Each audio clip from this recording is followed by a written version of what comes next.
Yo, what's up guys? It's Noah here, and in today's video, going to be breaking down the NBA slate on Draftkings for Tuesday, November the 29th. We do have a shorter Tuesday slate, only 3 games today. We got a short slate today, and we have a very short slate on Thursday. There's actually only 1 game on Thursday, but we have a big slate on Wednesday. But we're going to talk through Tuesday's, 3-game slate, guys. We're going to go game by game, give my quick thoughts on the slate, what I do like, taking a first look on Monday night. Before we do get started with the breakdown though, as always, if you guys do enjoy these DFS videos, if they do help you out, please hit that like button down below. I always appreciate the likes. Hit that subscribe button if you have not yet. And if you're new to the channel, check out the sponsor of this video, PrizePicks. So PrizePicks, they are a player prop based DFS site. I'm sure most of you guys have heard about PrizePicks, but if you haven't signed up for PrizePicks yet, get signed up over there. Use promo code NOAH when you do sign up, and you will get your first deposit matched up to $100. Now, like I said, PrizePicks is a player prop site, so they have projections for just about every player. Obviously, on a 3-game slate, they'll be offering a ton of projections for a ton of different players, starters and some bench players as well. Not a ton of projections are on the board right now, but that's just because I'm making this video the night before. If you check the board closer to tip-off on Tuesday night, you'll see a ton of props available in a ton of different categories. You see if there's anything you like, taking more or less on a player's projection. You have to make at least 2 picks, but you can make up to 6 picks, and you can win up to 25x your money on PrizePicks. So give them a try, guys. Sign up with promo code NOAH, and you will get your first deposit matched up to $100. And I should be sharing a couple plays I like for PrizePicks today. I'll have a separate video posted to the channel. Probably, if I don't get it up, Monday night, I'll definitely have it up sometime on Tuesday. So check that video out if you guys do want to know some PrizePicks plays that I like for today. But let's go ahead and talk through this little 3-game Tuesday slate. We'll start off with the first game of the night, the Knicks and the Pistons. And there's a lot of questionable tags in this game, specifically on the Pistons side. So we'll start off with talk about the Pistons because there's a lot to kind of up in the air right now. We know Cade Cunningham's going to remain out. Isaiah Stewart's been out for a while, but he has a chance to return for this game. He's questionable. Jaden Ivey is also questionable. Bojan Bogdanovic is also questionable. Marvin Bagley is also questionable. And then, like I said, Isaiah Stewart's questionable. So there's 4 questionable guys for the Pistons here, and 3 starters, potentially 3 starters potentially questionable as well, with Ivy, Bojan, and then Stewart. If he were to be out, Bagley's a starter at that point, so he would be questionable. So there's a lot up in the air right now. It's going to be tough to really break down this Detroit team until we get some news on them. For now, just kind of expecting all these guys to play. I don't love a ton on the Pistons today. I think Jaden Ivey is probably my favorite play overall at 7,100, just because he'll continue to have a big role without Cade Cunningham. I think the price tag feels about right, but the Knicks have really struggled against guards this season, especially like point guards. I think Ivey should play big minutes here if it's a close game. I think he's in play at 7,100, but like Bojan at 6,900 feels priced correctly. Killian Hayes has been playing really well lately, but he's also 6,300 now, so I think his price tag has gotten to a point where he's not a standout play. And then, like Saddiq Bey at 5,700, I'm not super interested in. He's kind of been up and down this season. I think this matchup sets up pretty well for him. The Knicks do give up a lot of 3-pointers, and that's where Saddiq Bey is, he'll take a lot of threes. So, the matchup sets up well, but the price tag doesn't make him, a standout option. And then, with the bigs, if Bagley plays, I will say that Bagley's been playing really, really well lately. He's 6K, which I think is an appropriate price tag now. But last 2 games, really last 3 games, really productive, 33, 35, 40 DraftKings points. Bagley has historically been a point-per-minute player when he does get playing time. His production hasn't been great this season, but as of late, it's definitely been better. The 6K price tag doesn't make him a standout play today, but obviously if Isaiah Stewart were to remain out, Bagley would start. He should play 28, 30 minutes. He'd be an okay option on a short slate like this. But then, it's just what do we do if these guys get ruled out? So if there's no Ivy, it depends on how many guys get ruled out here. But if we get no Ivy, no Bojan, maybe Stewart and Bagley are both out. If Stewart and Bagley are both out, Jalen Duren would have to play a ton of minutes, and I think Jalen Duren at 3,800 would be probably one of the best, if not the best value play on the slate if we get no Stewart and no Bagley. If either one of Bojan or Ivy sit, that's going to benefit Killian Hayes. It's going to benefit Alec Burks as well. Alec Burks has been playing pretty well with the second unit. He's been coming off the bench. He might would move into the starting lineup if one of those 2 guys were to get ruled out. So Burks would be someone we could consider. Don't know if there's a ton of other guys I'd be going to on Detroit. Like a Kevin Knox, not the best point-per-minute player. Isaiah Livers has gotten some minutes. He started some games this season, but he's not the best point-per-minute player. So I don't know if I'm really going to go to these guys. Hamidou Diallo is someone I could see going to in a scenario where he were to start, like if we do get no Ivy and no Bojan and they decide to start Diallo, I mean, Diallo has been a productive player when he gets minutes for the most part. I think at 3,500, he would be an okay value. So it's really tough right now with the Pistons. Going to have to just kind of wait and see who gets ruled in, who gets ruled out here. For now, just kind of expecting everyone to play. I don't love a ton on Detroit, but that would obviously change if these guys do get ruled out. Luckily, this is the first game of the night, so we'll have all this news before lock. But then on the other side with the Knicks, so Julius Randle, you have at 8K, Jalen Brunson 7,700, RJ Barrett 6,600.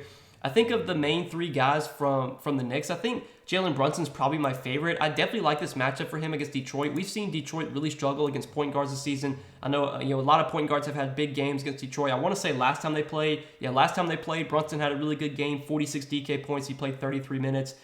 The $7,700 price tag, it feels about right for Brunson. But we know if this is a close game, he's playing 34, 36 minutes. He should average, around a fantasy point, if not over a fantasy point per minute. The matchup is strong. I think of all the main Knicks guys, the big three between Randle, Brunson, and Barrett. I think Brunson is my favorite.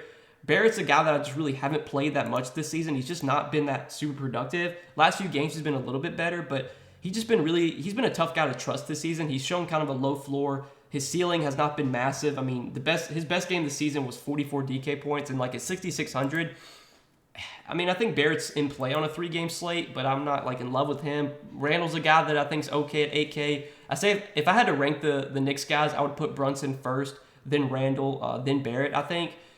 And then the rest of the Knicks, I don't really like much on this team. Emmanuel Quickley is questionable. I don't know if that's really like super impactful, but he's been playing pretty good minutes off the bench. If he were to get ruled out, that would definitely benefit guys like Quentin Grimes, benefit guys like Cam Reddish, benefit a guy like Derrick Rose. Derrick Rose really hasn't had much of a role this season. He's not been really getting many minutes, but he would definitely play a little bit more if Quickley were to sit. And I think Rose on a 3-game slate, could be viable. But like Reddish and Grimes, I know Grimes has been starting lately in the games that Reddish has been out, but I think with Reddish back, he moved back into the starting lineup. So, like I don't know if like Barrett's I don't know if Reddish is a guy that I really want to go to at 4,100. He's not been like the best point per minute player. This Knicks team is just not like they're not that appealing. I'll be honest, they're just not a team I love to target. Obviously on a 3-game slate, some of these guys are viable, but I would say if I'm going to play any Knicks today, it's going to be probably like Randall and Brunson. Don't know if I'd get to really a lot of the secondary guys. I will say that if Emmanuel Quickley does get ruled out, I could see taking a shot on a guy like Derrick Rose, especially like on a short slate like this. You're kind of desperate for value. I could see going to him, but that's probably it for this game. Let's go ahead and move on to the next game, the Warriors and the Mavericks. This should be a pretty fun one to watch. You got Luka Doncic at the top here for 12,600. I mean, clearly Luka is a top option today. I mean, he's the best pay-up option on the slate. You look at the studs that are available. Like you got Luka at 12,600. You got Steph Curry at 10,700. Next most expensive player is Anthony Simons at 8,100. So I think when you're looking at the studs today, Luka and Curry are like miles ahead of everyone else. Clearly, Luka's a great option. It's just a matter of if you can fit him in. Haven't built any lineups yet, so it's really hard to say like if Luka's going to be a priority play. I would want to play Luka, in my main lineup if I could, but I don't know what kind of value we're going to have today. We do have some value on the Clippers that we'll talk about. We'll have to see like if some of those Pistons guys get ruled out and we get value from the Pistons, then it's probably going to be a lot easier to pay up for Luka. Right now, I don't know if it's going to be tough because he's just so expensive. But clearly, Luka's a great option here. I mean, his floor is just massive. His ceiling is massive. The Warriors defensively this season, they haven't been as strong. So I think this is a spot where we could get a big game from Luka. He's just been doing everything for the Mavs this season. He's been playing at an elite level, scoring, rebounding, getting assists. There's literally nothing negative you can say about Luka right now. It's just, the price tag's really high. Same could be said for Steph as well. I mean, Steph has been playing at an elite level this season, scoring a ton. His rebounds and assists have been way up this season as well. He has shown triple-double upside. If I could get up to Luka, I think I would rather go to Luka. I think the matchup's better for Luka. This is definitely a tough spot for Curry. Dorian Finney-Smith's a really good defender. Reggie Bullock's a good defender. This Mavs team in general is just a really good defensive team. So I don't know if this is like the most ideal matchup for Curry. But at this point, I think he's basically matchup proof. He's still viable today. If I could, I would rather get up to Luka. And then some of these other options. So I do want to mention that Christian Wood last game, he's been coming off the bench basically like the entire season. Last game, he actually did start the second half over Dwight Powell, which could indicate that maybe Christian Wood starts tonight. I don't know if they're going to do that. Like they said heading into the season that Christian Wood was going to be their 6th man and he was going to play off the bench. But I guess they've kind of just been like searching for offense lately. So maybe they move Christian Wood into the starting lineup, and if Christian Wood were to start, I think his minutes would become a little bit more, his minute ceiling would be a little bit higher. His usage might not be as strong playing with Luka and Dinwiddie for a lot of minutes, but I think we could project him for 33, 34 minutes if he does start. So like keep an eye on that. I think Christian Wood at 6,700 would become a viable option if he starts. If he comes off the bench, you can still expect him to play like 28, 30 minutes. I don't know if he'd be as strong of a play at 6,700. And then like Andrew Wiggins at 6,800, he's okay, but like Wiggins is never a guy I get excited to roster on a 3-game slate. He's obviously in play, but I'm not like in love with Andrew Wiggins. I know Draymond Green's been pretty productive lately. His point per minute production has definitely taken a spike up as of late. Had 38 DK points against the Clippers. He had 46 DK points last game against Minnesota. The price tag's also come up as well at 6,500. The price tag jump doesn't make Draymond like a standout play today. But I think they've kind of been running their rotations a little bit differently where Draymond, he's been playing a lot with the second unit. So I think that's why his per minute production has really increased lately. If that continues, Draymond's a guy you can definitely consider on a short slate like this. Between him or Wiggins, because they're so closely priced, I think I'd give the slight edge to Wiggins. But those two guys are viable here. Then you got Spencer Dinwiddie at 6,200. Dinwiddie, not a guy that I've played a ton this season. I played him for that stretch of games when like Christian Wood was out, but ever since Christian Wood's come back, Dinwiddie's production has definitely taken a little bit of a hit. It's 6,200. Don't love Dinwiddie on this slate. I would think I'd rather get up to like Wiggins or Draymond if I was going to play someone in that price range. Clay's another guy that I really haven't played a ton this season.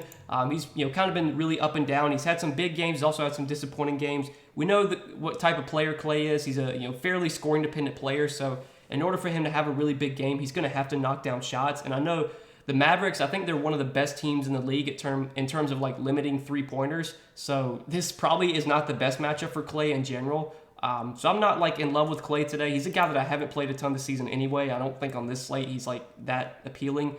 Jordan Poole at 5,900. Again, like at that price tag, I'm not super in love with Jordan Poole. And then if we're talking about value here, I mean, value is just, it's gross. Like Dorian Finney-Smith is going to play a lot of minutes. They're going to want him out there for defensive purposes against Steph. So I think just playing Dorian Finney-Smith because he's going to be out there for so many minutes does make some sense. He's played games this season. Like there's been games where he's played like 40 minutes and he's put up like 15 DraftKings points. I mean, he played 36 minutes against Denver, had 12 DraftKings points. He played 38 minutes against Houston. He had 19 DraftKings points. Like his floor is pretty low. His ceiling, I think, is not the highest either. In order for Dorian Finney-Smith to have a good game, for him to put up like 30 DraftKings points, he's going to have to knock down some threes. He's going to have to get some defensive stats. There's always a chance that he's able to shoot well from three and get those stocks. On a short slate like this, I think Dorian Finney-Smith is a playable option. He's normally a guy that I just never really like to target. But with lack of options today, given the 3 games, I think Dorian Finney-Smith is okay. Tim Hardaway Jr., I know he started pretty recently. I think he started their last game against Milwaukee, but he didn't really do anything. I think Reggie Bullock was out last game. That's why Dorian Finney-Smith started. Yeah, he did. Or that's why Tim Hardaway started. So I guess Tim Hardaway moved back to the bench for today. At 4,300, going back to the bench, I'm not like super interested in Tim Hardaway. I mean, in general, I think this is probably it for this game. I don't really see anything else I'm liking here. Clearly, the guys we want to target in this game are like Luka, Curry, and then if you're looking to the mid-range, I think guys like Wiggins, Wood, Draymond I can get behind. Not too much else, though, I love. If you're looking for value, I think Dorian Finney-Smith is like an okay value.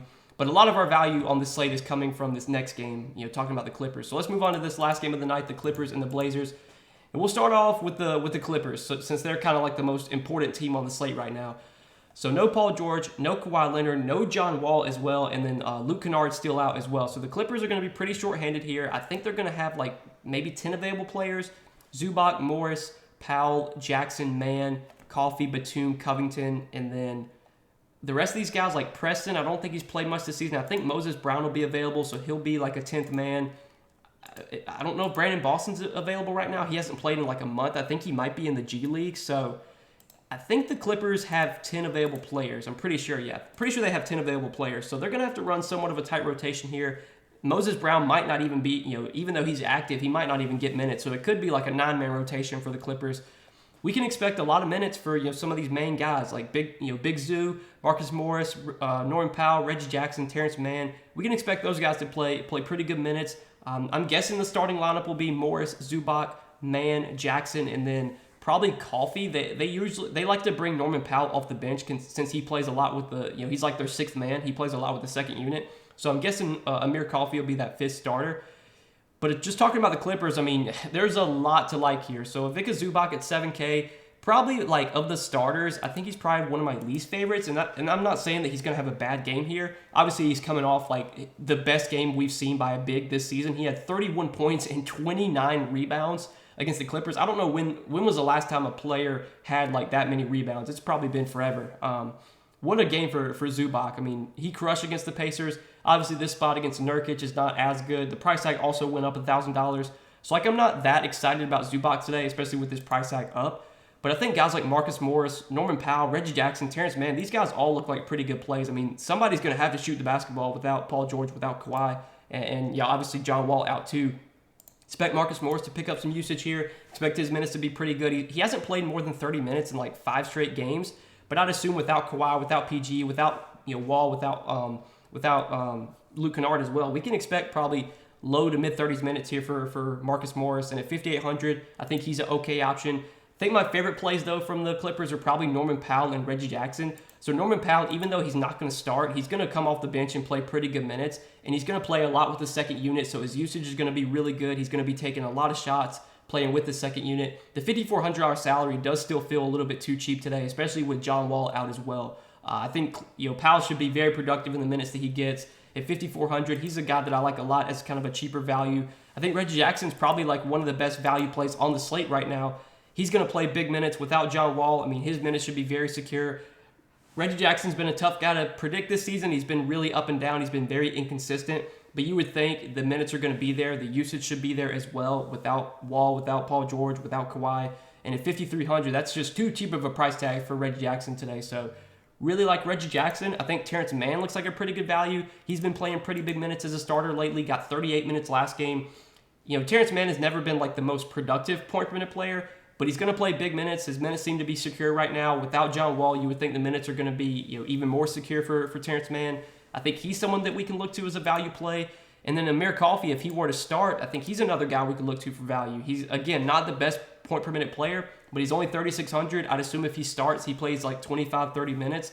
And we're kind of looking for value right now. Like, there's not a ton of standout value today. That could obviously change if some of those Pistons guys get ruled out. But right now, we're definitely going to want to be loading up on the Clippers for value. So I think, Amir Coffey's in play for value. Now, talking about the bench guys like Batum, Covington, don't think I'm going to go there.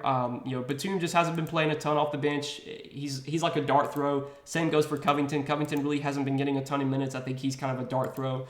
But I definitely like, most of the starters. I think, Zubac, Morris, Powell, Jackson, Mann, Coffey are all viable here. I think my favorites are probably Jackson, Powell, Mann. Probably like those are my 3 favorites. Then Coffey, then Morris, then Zoo, I think. But that's it for the Clippers. They're definitely a team we had to spend some time on because there's obviously a lot to like on the Clippers with them so short-handed today. Now, on the Portland side, we know that, Damian Lillard's still going to be out. So without Damian Lillard, we can expect a really big role for Anthony Simons. I think at 8,100, Anthony Simons feels priced about right on this slate. I don't know if he's going to be a guy that gets a ton of ownership. I think a lot of people are going to try and pay up for either one of Steph or Luka, which kind of just leaves Simons kind of like in no man's land. So I think his ownership should be fairly low. We've seen Simons have big games without Lillard. The usage is going to be strong. Simons is a really good scorer. He should be able to get some more assists as well. He's going to have the ball in his hands more. The price tag is, appropriate. I don't think he's like a standout play today, but I'm kind of interested in Simons on a 3-game slate. Same goes for guys like Jeremy Grant, Josh Hart, Yusuf Nurkic. If I had to rank these other Portland guys, I think Nurkic would be my next favorite. We know Nurkic is a guy that can produce when he gets minutes. The last few games, he's been productive, 43, 42 DK points. His minutes have been really good as well. I know that Knicks game did go to overtime, but their game against Brooklyn was a close game, didn't go to overtime. Nurkic played 34 minutes. He seems to be getting back to 33, 34 minutes a night, and we've seen Nurkic put up 45, 50 Draftkings points when he plays over 30 minutes. So I'm definitely interested in Nurkic today. He might be my favorite play from Portland in general on this slate. And then Jeremy Grant's been amazing. He's had back-to-back strong games, 50 Draftkings points, 43 Draftkings points. He's been playing huge minutes. He played 40 minutes in regulation last game. I think the minutes, anytime you're getting a guy playing almost 40 minutes, that's obviously going to make them stand out as a solid play.